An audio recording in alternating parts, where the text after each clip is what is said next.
La rentrée judiciaire à la Cour de cassation exercice 2020-2021 a eu lieu ce lundi 18 octobre, laquelle le chef de l'État, Félix Tshisekedi, a pris part. Les mouvements citoyens Lusha, Filimbi et les consommateurs lycéens ont, dans une conférence de presse tenue ce lundi 18 octobre, exigé la suppression sans condition de la taxe RAM. Ce lundi 18 octobre, au nord Kivu, la République démocratique du Congo a été attaquée par l'armée rwandaise à Bouloumba, dans le territoire de Nirangongo. Et puis le ministère chrétien du combat spirituel CIFMC a célébré le dimanche 17 octobre ses 30 ans d'anniversaire, un événement coïncidé avec celui de la 3e Convention mondiale et qui avait connu la présence du chef de l'État. Voilà tout pour les titres, restez branchés pour le développement. Bon début de semaine, madame, messieurs, bienvenue dans ce journal. Sur la scène de l'éducation, le chef de l'État, Félix-Antoine Tshisekedi Tshilombo, a assisté ce lundi 18 octobre 2021 à la cérémonie de la rentrée judiciaire à la Cour de cassation exercice 2020-2021. Reportage. En présence du chef de l'État et magistrat suprême, la Cour de cassation a déroulé un protocole d'honneur pour sa rentrée judiciaire 2021-2022. Dans sa mercuriale, le premier président de la Cour de cassation, Mukendi Musanga David, a planché sur la problématique de la résiliation du contrat de location d'une concession foncière par décision unilatérale du conservateur des titres immobiliers. En effet, toute personne aspire à l'acquisition d'une concession foncière auprès de l'État, propriétaire du sol, ou l'exploiter suivant la destination convenue. Avant lui, le bâtonnier national représentant de l'ordre des avocats congolais, Matadi Wamba, dans sa plaidoirie, s'est apaisanti sur la question du respect des lois et de la justice en tant que ciment de la cohésion et de l'indépendance nationale. Pour sa part, Mumba Mukoko Victor, procureur général près la Cour de cassation, a dans le prononcé de sa mercuriale planché sur la répression des infractions flagrantes en loi de la justice comparée. Cette rentrée judiciaire chez les magistrats intervient après les vacances dites de vacation décrétées par le chef des juridictions du 15 août au 15 octobre de chaque année. Ces vacances sont arrêtées pour permettre aux magistrats de se reconstituer. Pendant cette période, ils s'organisent toujours des audiences de vacation, surtout en matière civile. La rentrée judiciaire vient inaugurer la reprise normale des activités dans les juridictions avec des procédures ordinaires. Après la Cour de cassation, le Conseil d'État prépare aussi sa rentrée solennelle pour le 30 octobre de l'année en cours.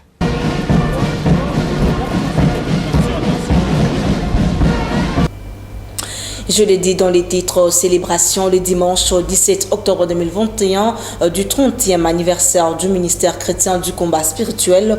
Un événement célébré en présence du chef de l'État, Félix-Antoine Tshisekedi Tshilombo. Suivez.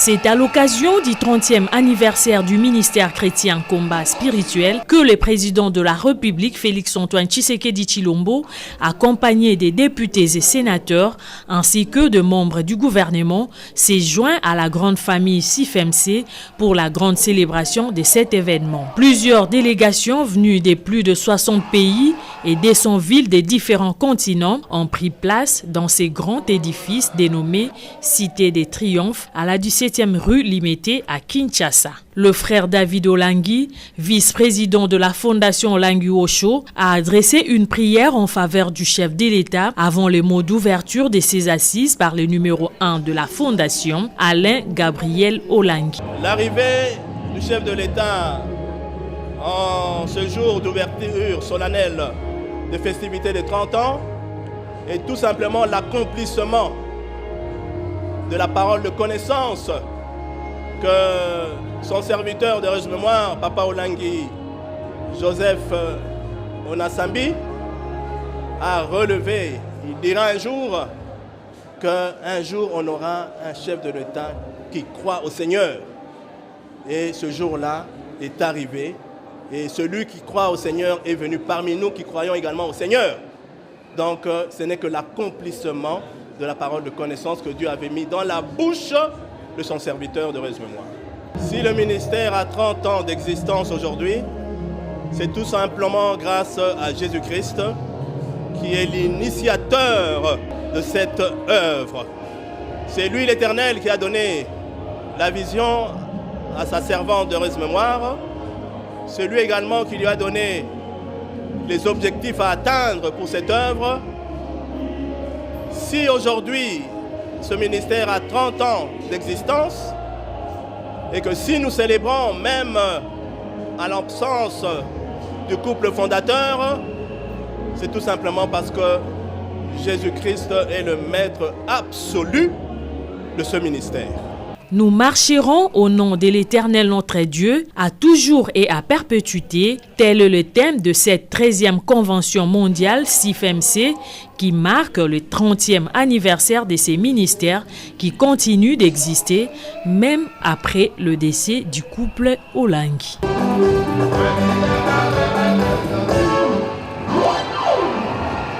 Direction prémature, le Premier ministre Sama Lukonde Kyenge a reçu le week-end dernier le caucus des députés nationaux de la province de la Tchopo. Ces élus nationaux ont remis le cahier de charge de cette province au chef du gouvernement, suivi l'honorable Samuel Simene. Nous avons posé tous les problèmes qui concernent la vie de la Tchopo, en commençant par la desserte en électricité. Vous savez que la ville de Kisangani vit dans le noir aujourd'hui depuis près de 3 mois. Parce que la centrale hydroélectrique de la Tchopo s'est arrêtée avec ces 3 groupes. Donc, nous avons vu le Premier ministre pour lui exprimer le désarroi de la population de la Tchopo. Le Premier ministre nous a promis, quant à cette question, de s'en occuper de façon personnelle. Et c'est cela qui nous donne beaucoup de joie. Nous avons aussi posé le problème de réhabilitation de la route RN4. Parce que vous savez que la ville de Kisangani est ravitaillée par rapport à cette route, à partir de l'est du pays. Tous les produits qui viennent de l'Ituri, tous les produits qui viennent du nord Kivu, et qui viennent même de l'extérieur du pays à travers l'Ouganda, nous arrivent à Kisangani par la RN4. Et l'état de cette route laisse totalement à désirer. Nous avons aussi exprimé au Premier ministre le souci de voir son gouvernement réhabiliter le tronçon de la route allant de l'aéroport de Kisangani vers le centre-ville. Cette route est totalement délabrée. Il est anormal que sur 17 km de l'aéroport au centre-ville, on puisse passer plus de 40 minutes ou presque 1 heure, parce que la route est en très mauvais état. Nous avons aussi parlé au Premier ministre de la question de la limite entre la province de la Tchopo et le Maniema. Nos frères du Maniema et nous sommes en difficulté au niveau de la limite entre nos deux provinces. Nous avons posé ce problème. Le Premier ministre a promis de s'en occuper. Nous avons aussi parlé de toutes les questions concernant le naufrage à répétition sur le fleuve Congo, généralement entre la ville de Kisangani et le territoire des Bassoko. Nous avons parlé de la question des victimes des guerres de Kisangani à travers les effets de la guerre que les 2 nations étrangères, l'Ouganda et le Rwanda, se sont livrées dans la ville de Kisangani. Nous avons parlé de l'exploitation illégale, l'exploitation forestière et minière, notamment dans le territoire de Bassoko et même dans le territoire de Bafoussende et de Banalia. Voilà. Donc nous avons aussi parlé de la question du parc de Maïko et de Lomami. Voilà, nous avons parlé de toutes ces questions qui intéressent la vie nationale au niveau de la province de la Tchopo, et le Premier ministre a promis de s'en occuper progressivement pour un certain nombre de questions, mais en tout cas la question de l'électricité, il en fait son cheval de course demain. Et dans les restants de l'actualité, dans une conférence de presse tenue ce lundi 18 octobre 2021 à Kinshasa, le mouvement citoyen Lucha, Filimbi et les consommateurs laissés exigent la suppression sans condition de la taxe RAM. Pour cette fin, je vous laisse suivre l'un de leurs dans ces propos recueillis par Ginelle Pezo et Dani Menga. Le message principal est l'appel à la suppression totale à la plus vaste escroquerie d'État appelée RAM. Comme vous savez, les deux conseils des ministres qui ont eu lieu les derniers vendredis n'ont pas évoqué cette question. Nous avons été informés comme quoi les gouvernements envisagent de travailler sur ça le vendredi prochain. Cette activité consiste justement à renforcer la pression et rappeler au gouvernement congolais que le peuple congolais ne veut pas de cette taxe RAM. Il est important d'abord d'améliorer le pouvoir d'achat des Congolais avant de penser d'instaurer les taxes supplémentaires. Nous avons également dit et redit que la priorité d'un gouvernement qui se dit socialiste, ce n'est pas l'instauration des taxes supplémentaires, mais c'est d'abord l'amélioration des qualités des services existants. Aujourd'hui, nous avons une connexion de mauvaise qualité, nous avons la fracture numérique dans notre pays, la communication coûte extrêmement cher. Un gouvernement qui a battu campagne sur base d'un slogan axé sur les peuples d'abord, devrait d'abord améliorer la qualité de nos vies, la qualité de la connexion Internet, les coûts des appels, avant d'instaurer une taxe supplémentaire. Nous en appelons donc au président de la République, garant de la nation, qui est le premier et le seul responsable devant le peuple, de savoir qu'il n'a pas besoin de cette épine dans ses pieds pour les élections prochaines. Il nous a promis le social, et bien le social, c'est l'amélioration de nos vies et non l'instauration de taxes supplémentaires. Nous organiserons le sitting, nous organiserons aujourd'hui et partout dans le pays des nuits de protestation, que ce soit devant la présidence de la République, devant la primature ou encore devant l'hôtel du gouvernement. Nous allons nous mobiliser comme un seul homme, nous allons mener toutes les actions puissantes et possibles susceptibles de conduire à la suppression totale de la plus vaste escroquerie d'État appelée RAM. Dans le même registre, en réaction en ce qui concerne l'entérinement de Denis Kadima au poste du président de la Commission électorale nationale indépendante, le mouvement Lutte pour le changement et Filimbi se disent mécontents de cet acte posé par les élus nationaux. Suivez-le dans cet extrait choisi pour vous par Ginelle Pezo et Dani Menga. Une fois de plus. La validation le week-end dernier de Denis Kadima au poste du président de la Commission électorale nationale indépendante par manque de consensus entre confessions religieuses, le docteur Jean-Jacques Isongué, l'un des leaders du mouvement citoyen Lutte pour les changements Lucha, a donné ici son point de vue. M. Kadima ne peut pas être investi président de la CENI parce que sa désignation et son entérinement n'ont pas été conformes à toutes les dispositions prévues pour remplacer M. Nanga.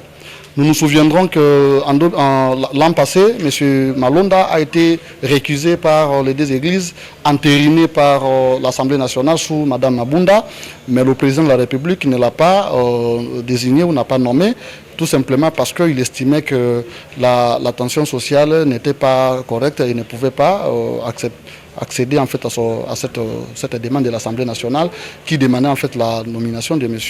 Malonda. Et il faudrait aussi le dire que cette désignation ou cet entérinement a été sous une forte tension à l'Assemblée nationale qui a fait même des dégâts. Et cette attitude d'avoir entériné M. Kadima par M. Mbosso démontre le forcing et les dérives dictatoriales dans notre pays.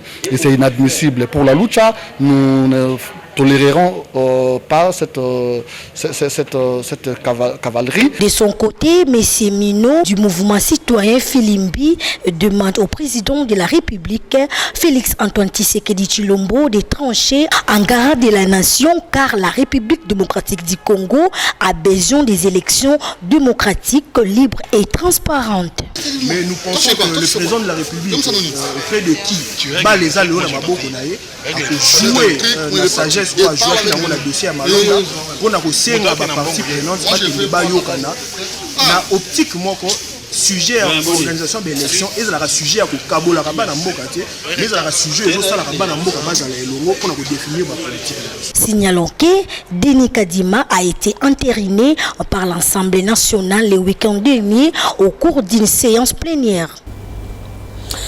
Revenons sur cette information. La Mouka El Faïl Mouzito a organisé sa marche le samedi 16 octobre 2021 à Kinshasa. Une marche qui avait pour objectif de dire non à la politisation de la CENI. Suivez Martin Faïlou Madidi au micro de Jonathan Koyegbia. Il faut qu'aucun bizarre moto yoboza kubenga citoyen soki na nikula.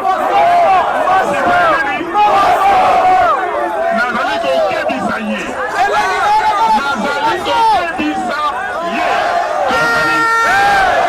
Soki aliki komeka aleka molai na biso aluka molai ya bana Congo akokoka yango te.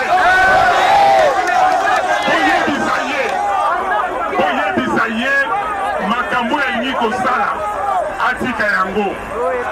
Tozali na besoin ya CENI oyo lobi ekosala musala malamu. Oyo lobi ekoprononcer ba résultat oyo bana ya Congo balingi. Eza boye te. Eza boye te. Alors, voyez Zangai. Soki moto wana a continuer na mbeba na ye. Au Seigneur Nassalani. Nassalani. Tant qu'elle n'a pas du peuple. Tant qu'elle n'a pas la parole du peuple. Tolobi Boye. Tomi Bongama. S'il vous plaît, là, il Kambali s'est quitté. Tomi Bongama. Nalobi Ngai. Nalobi Ngai. Toko Kende. On a parlé du peuple. Ok? Ok, policier, Mokorowana, Amekateke, Tungisa Bana Yamboka. Ezali po na Omengo, ezali po na Mboka na biso ke na liboso. Eza boye te. Na lobi boye. Solution ezali. Tala bandeko nanga totambola na kimia nyonso. Kaka moi Congo c'est l'équipe alimentée mais on a beau comprendre, ce n'est pas grave. Mais ndenge nini bandeko balingi babebisa ezaleli ya bana ya Congo parce que toza na besoin ya loi babengi loi sur la CENI, loi portant organisation et fonctionnement ya CENI. Tokoki kovanda biso nyonso mikolo mike même ni sa topamba tosilisi loi wana ebongo bato ya CENI totie bango po ndenge tolobi palier politique te.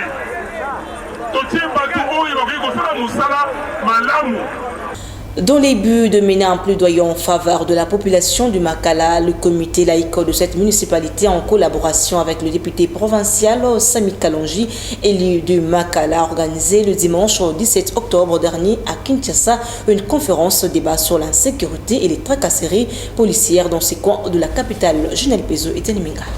Cette conférence débat avait comme thème l'insécurité et la tracasserie policière dans la commune de Makala. Elle a été organisée par le comité laïque de coordination et l'honorable Sami Kalonji. Prenant la parole, l'élu de Makala, l'honorable Sami Kalonji, explique ici le but de cette rencontre. Aujourd'hui, il était question de changer entre les autorités de la ville et la population de Makala. Les autorités ont eu les dénonciations de la population, ils ont noté. À eux d'aller revoir ce que nous avons déposé aujourd'hui dans leur carnet pour pouvoir agir en responsable, pour pouvoir prendre des mesures idoines afin que la population de Makala puisse vivre dans toute quiétude. Nous allons trouver la solution parce qu'il s'est tenu plusieurs réunions avec les autorités de la ville, avec les responsables de la police. Je sais qu'ils vont prendre des mesures dans un bref délai pour que nous puissions vivre ce que nous n'avons pas supporté.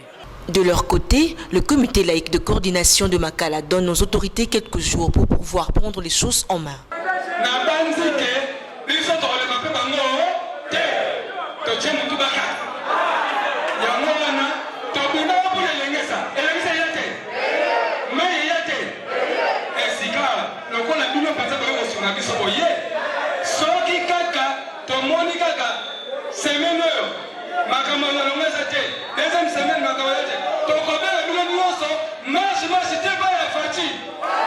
La population de Makala a saisi l'occasion pour donner leur mémo afin que les autorités trouvent une solution. En effet, la situation sécuritaire dans la commune de Makala porte essentiellement sur 3 points. Du point de vue de la capacité policière, il se constate la prolifération de sous-commissariats illégaux,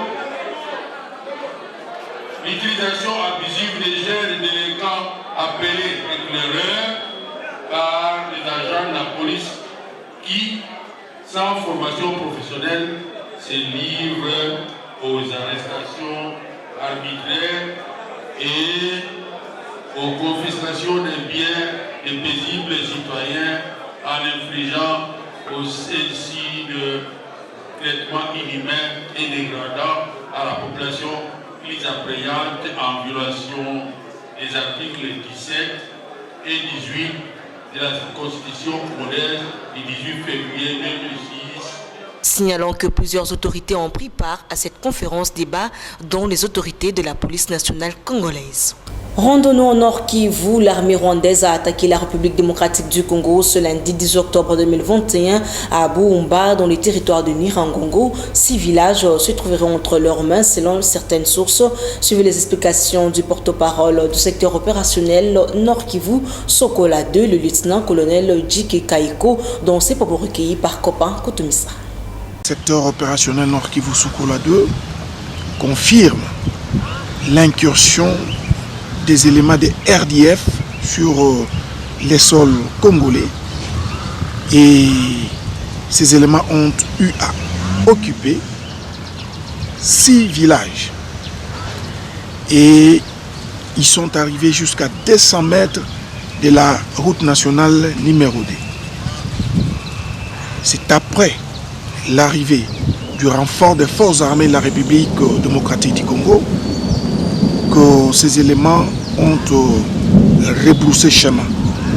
Voilà pourquoi il y a eu cette agitation à Kibumba dans la matinée d'aujourd'hui.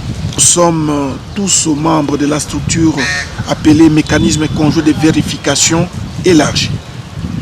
Et ce mécanisme sera saisi incessamment, et c'est ce mécanisme qui pourra parler du mobile qui a poussé à ce que ses amis de RDF puissent entrer sur le sol congolais.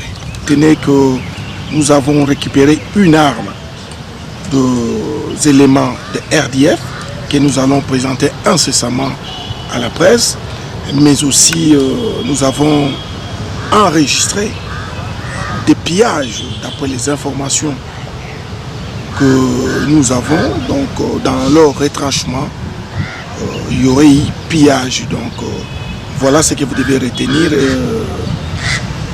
Dans les heures qui suivent, on pourra vous parler d'un bilan définitif par rapport à cette incursion. Cette fois-ci en Ituri, le FARDC a neutralisé 81 éléments des groupes armés dans la région des Mwanga. Ainsi, je vous invite à suivre les bilans qui est retracé par le gouverneur militaire, le lieutenant-général Lubuya Kashamaduni. Le précision avec Naomi Katako. Les forces armées de la République démocratique du Congo viennent de déloger la coalition Codeco-FPIC à Mwanga, Ngongo, Libri et Riti, des localités des secteurs de Walendu-Tchachi, en territoire de Djougou, l'épicentre de l'hostilité des groupes armés. Sous le commandement des gouverneurs militaires, le lieutenant-général Lubuya Kashamaduni, les forces régulières siègent et contrôlent désormais les bastions de cette coalition belliciste et Codeco-FPIC, auteur de plusieurs atrocités contre la population civile.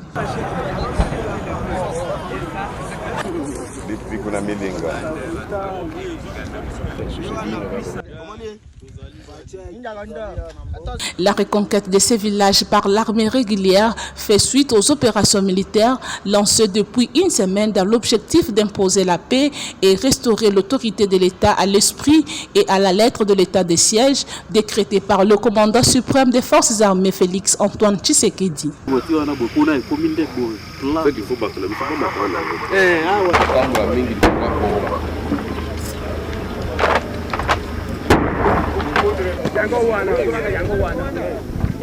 De la première à la deuxième phase des opérations de traque de forces négatives, celles-ci sont plus fracassantes et ont permis aux vaillants militaires de forces armées de neutraliser 80 rebelles et récupérer 26 armes AK-47 et 29 ZF MTM avec 16 autres armes se sont rendues aux vaillants militaires de forces armées.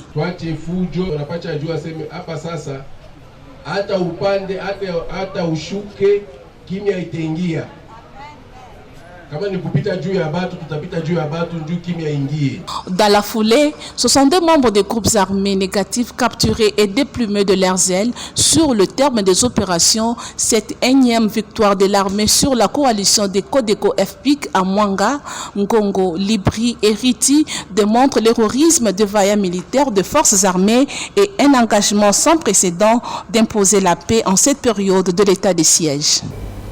Restant toujours dans la province de l'Ituri, l'instauration de l'état de siège dans cette partie du pays a permis au gouvernement militaire de restaurer l'autorité de l'État. Le propos est du vice-gouverneur de province Alonga Boni Benjamin devant la population de Kapandroma lors de la cérémonie consacrée à la remise d'un nouveau bâtiment au commissariat de la police de l'Ituri. Naomi Katako, une fois de plus. Désormais, le commissariat de la police nationale de Cap-Droma en territoire de Djougou dispose des bâtiments dignes de son nom, ceci après la destruction des installations il y a quelques mois par le ministère de Codeco. Cette réalisation rentre dans le cadre du projet Ensemble pour la paix et la sécurité en territoire de Djougou.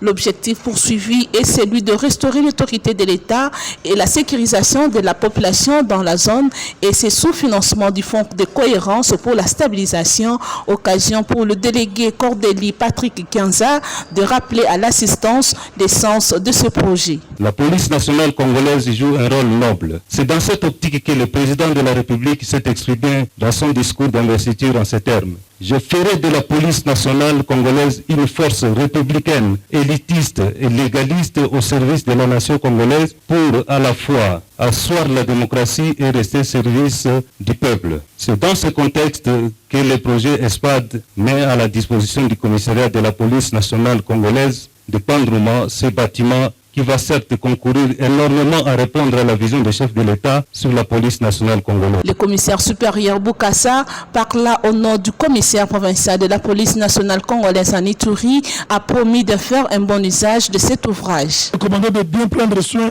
de cet édifice et de le gérer un bon père de famille. Le vice-gouverneur de l'Ituri, le commissaire divisionnaire Alonga Boni Benjamin, qui a présidé la cérémonie au nom de son titulaire, a appelé la population locale à la désolidarisation des groupes armés actifs dans la région. Le plus grand danger pour un être humain, c'est de vivre en opposition avec l'État. Il est temps que nous pensions au développement des Pandrouma. Je vous demande d'être unis, rassemblés autour de l'État. Il y a un temps pour détruire et il y a un temps pour construire. Nous avons détruit, maintenant nous avons construit. Respectons ce que nous avons construit. Financé à la hauteur de 49 000 $ américains, les travaux de construction de ce bâtiment a duré 10 mois. Et pour clore ce journal, célébration ce lundi 18 octobre 2021 de la journée mondiale dédiée à la ménopause dont l'objectif d'honorer toutes les femmes du monde. Les explications avec Ruth Mboudi et Daniel Ngadre. On peut dire que la ménopause, c'est la fin des règles, pas une simple pause comme lors des grossesses. Dans la ménopause, l'arrêt des règles n'est pas ponctuel, mais définitif. Pendant cette période de la ménopause, la vie de la femme ne s'arrête pas brutalement, la vie sexuelle non plus. Un mécanisme physiologique, quelque chose qui est physiologique, c'est le créateur qui connaît pourquoi il a fait ça. Donc on ne peut pas l'éviter, on ne peut pas aussi l'échapper.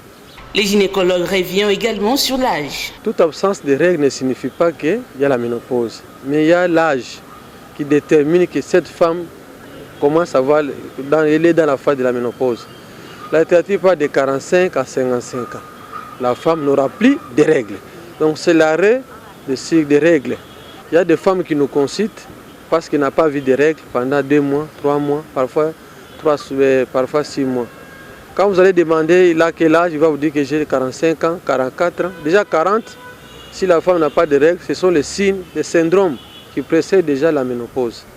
Et puis, vous n'allez pas rester comme ça pour savoir que c'est vraiment de la ménopause. Il faut rechercher certaines causes qui peuvent entraîner l'absence de règles. Mais logiquement, à 45 ans, la femme les règles vont s'arrêter, même la conception ne va plus exister. Rappelons que la journée mondiale de la ménopause est célébrée chaque 18 octobre de l'année. Elle honore toutes les femmes qui arrivent chaque jour à ces stades vitaux de leur vie.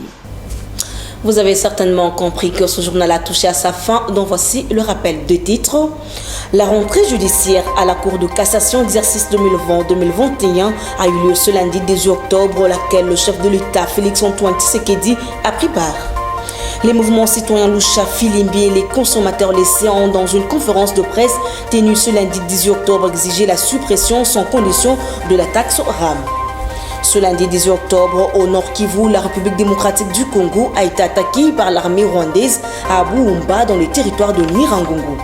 Et puis, le ministère chrétien du combat spirituel CIFAMC a célébré le dimanche 17 octobre ses 30 ans d'anniversaire, un événement coïncidé avec celui de la 13e convention mondiale et qui avait connu la présence du chef de l'État. C'était là le rappel des titres fin complètement de cette grande édition du journal. Un grand merci à toute l'équipe technique, rédactionnelle. Derrière la caméra, c'était Delphine Tundula, Guilamayamba, Chardeline Seka. Merci de nous rester toujours fidèles. Retrouvez Christian Lissoukou pour la grande édition du soir demain. Quant à moi, je vous retrouve le week-end. Au revoir.